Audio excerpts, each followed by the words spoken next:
नमस्कार साथियों, चलिए जान लेते हैं आज देश और दुनिया की तमाम बड़ी खबरों पर नजर डालते हैं।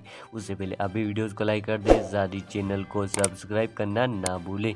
बीएसएफ के डीजी ने भारत बांग्लादेश सीमा पर तैयारियों की समीक्षा की। बीएसएफ डीजी ने पश्चिम बंगाल के दौरे के दूसरे दिन भारत बांग्लादेश सीमा पर आईसीबी पेट्रोफोल और 68 बटालियन बीएसएफ में सामरिक और परिचालक तैयारी की समीक्षा की। बांग्लादेश में तख्ता पलट होने के तुरंत बाद बीएसएफ के डीजी बंगाल के लिए रवाना हो गए। कोचिंग मालिकों ने राउज एवेन्यू कोर्ट का दरवाजा खटखटाया। दिल्ली के ओल्ड राजेंद्र नगर हादसे में गिरफ्तार कोचिंग सेंटर के मालिकों ने जमानत के लिए राउज एवेन्यू कोर्ट का दरवाजा खटखटाया है। इस मामले की जांच को लेकर दिल्ली हाई कोर्ट ने सीबीआई को सौंप दिया है।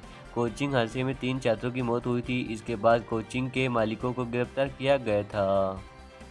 भारी बारिश के बाद अजमेर का फौज सागर झील ओवरफ्लो हुआ।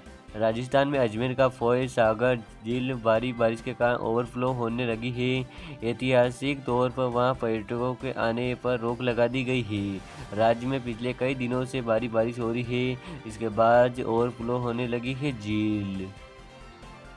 किसानों ने राहुल गांधी को सौंपे 2 प्राइवेट मेंबर बिल।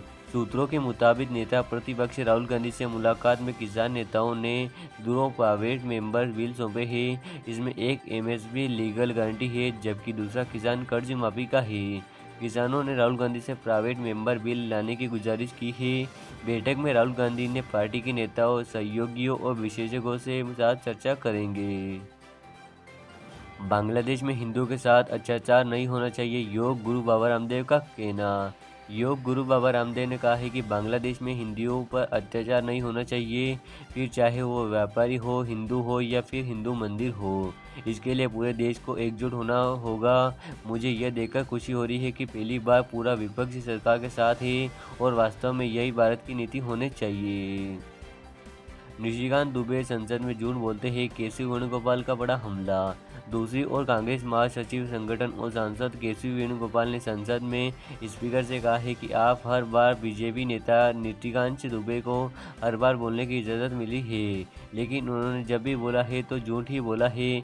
कल उन्होंने प्रियंका गांधी जी के बारे में बोला था, जो कि इस सदन के लिए सदस्य नहीं है। उन्होंने इस सदन को बताया है कि प्रियंका गांधी जी अंबानी की शादी में शामिल हुई थी, जो कि पूरी तरह से गलत है। अमेरिका ने शेख हसीना का वीज़ा किया रद्द। संयुक्त राज्य सरकार ने बांग्लादेश की पूर्व प्रधानमंत्री शेख हसीना का संयुक्त राज्य अमेरिका का वीज़ा रद्द कर दिया है। संसद भवन में किसान नेताओं से मिले राहुल गांधी। योगेंद्र यादव, हन्नान मुल्ला समेत 12 किसान नेता राहुल गांधी से संसद भवन में नेता प्रतिपक्ष के कमरे में मुलाकात कर रहे हैं। राहुल गांधी इससे पहले संयुक्त किसान मोर्चा के दूसरे खेमे के नेताओं से मिले थे। कांग्रेस के आगे घुटना टेकने दिल्ली गए हैं उद्धव, संजय सिंह का कहना। शिवसेना सिंध गुट के नेता संजय निरुपम ने उद्धव ठाकरे के दिल्ली दौरे पर तंजा कसा है। उन्होंने कहा है कि एक तरफ महाराष्ट्र के पुणे, नासिक में भारी बारिश हो रही है, इससे लोग बेहाल हैं। उन लोगों से सीएम खुद जाकर मिले हैं, प्रशासन को आदेश दिया है, लेकिन उद्धव ठाकरे अपने परिवार के साथ दिल्ली गए हैं। कांग्रेस के आगे घुटने टेकने के लिए उद्धव चाहते हैं कि महाराष्ट्र विधानसभा चुनाव के लिए एमवीए में उन्हें सीएम पद का चेहरा बनाया जाए, इसीलिए दिल्ली गए हैं। गृह मंत्री से मिले विदेश मंत्री और एनएसए अजीत डोभाल का कहना। बांग्लादेश में हालात को लेकर राष्ट्रीय सुरक्षा सलाहकार अजीत डोभाल और विदेश मंत्री एस जयशंकर ने गृह मंत्री अमित शाह से मुलाकात की। तीनों नेताओं के बीच करीब 35 मिनट तक मुलाकात चली। अब ये बैठक खत्म हो गई है। Paris Olympic wrestler Vinesh Phogat की सेमीफाइनल में एंट्री। पेरिस ओलंपिक में भारत की ओर से विनेश फोगाट ने रेसलिंग मुकाबले की सेमीफाइनल में पहुंच गई है। क्वार्टर फाइनल में उन्होंने यूक्रेन के खिलाड़ी को मात देते हुए जीत हासिल की थी। SC/ST आरक्षण पर शाम 6 बजे कांग्रेस नेताओं की बैठक। SC/ST आरक्षण में कोटा के सुप्रीम कोर्ट के फैसले को लेकर कांग्रेस अध्यक्ष मल्लिकार्जुन खड़गे के आवास पर शाम 6 बजे वरिष्ठ नेताओं की बैठक होगी। इस बैठक में CPP, सोनिया गांधी, नेता प्रतिपक्ष राहुल गांधी, प्रियंका गांधी समेत कांग्रेस के अहम नेता शामिल होंगे। इस मीटिंग के सुप्रीम कोर्ट के फैसले पर पार्टी का रुख और रणनीति पर तय करने के पर चर्चा होगी। शेख हसीना शॉर्ट नोटिस पर भारत आई है, लोकसभा में बोले विदेश मंत्री।